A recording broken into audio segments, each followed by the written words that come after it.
ঠাকুরগাঁওয়ে ভয়াবহ দুর্ঘটনা। ঘন কুয়াশার কারণে যাত্রীবাহী বাস ও তেলবাহী লরি মুখোমুখি সংঘর্ষে আহত হয়েছেন ৭ জন। তবে এই ঘটনায় ২ চালকের অবস্থা গুরুতর। পুরো ঘটনা বিস্তারিত জানতে ভিডিওটি শেষ পর্যন্ত দেখুন।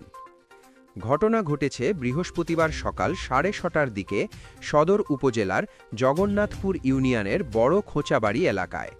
প্রত্যক্ষদর্শীরা জানিয়েছেন, কুয়াশার কারণে হানিফ পরিবহনের একটি বাস নিয়ন্ত্রণ হারায় এবং বিপরীত দিক থেকে আসা তেলবাহী লরির সঙ্গে মুখোমুখি সংঘর্ষ হয়। এই সংঘর্ষে বাস ও লরিটি মারাত্মকভাবে ক্ষতিগ্রস্ত হয়। দুর্ঘটনায় আহতদের মধ্যে ২ চালকের অবস্থা আশঙ্কাজনক। আহতদের মধ্যে প্রভাত রায়, মোহাম্মদ শামসুল হক, তারেক আলী, তৈয়বুর রহমান, আইজার রহমান, রিপন ইসলাম ও শাহ আলম রয়েছেন। আহতদের তাৎক্ষণিকভাবে ফায়ার সার্ভিস উদ্ধার করে ঠাকুরগাঁও ২৫০ শয্যা জেনারেল হাসপাতালে ভর্তি করেছে।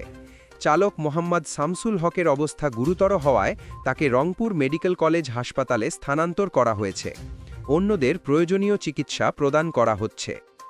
স্থানীয় বাসিন্দারা জানিয়েছেন, সকাল সকাল কুয়াশা এত ঘন ছিল যে সামনে কিছুই দেখা যাচ্ছিল না।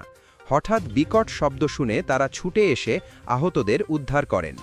স্থানীয়রা আরও জানান, কুয়াশার কারণে এ সড়কে প্রায়ই এমন দুর্ঘটনা ঘটে, তাই সবার সতর্ক থাকার আহ্বান জানানো হচ্ছে।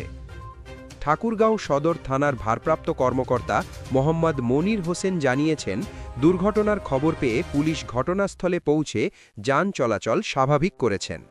এই ঘটনায় আইনগত ব্যবস্থা নেওয়া হবে। সতর্ক থাকুন, দ্রুত গতিতে গাড়ি চালান না এবং কুয়াশার সময় অতিরিক্ত সাবধানতা অবলম্বন করুন। আপনি যদি এই রিপোর্টটি তথ্যবহুল মনে করেন তাহলে লাইক দিন, ভিডিওটি শেয়ার করুন এবং সর্বশেষ সংবাদ পেতে সাবস্ক্রাইব করুন আপডেট নাও বিডি।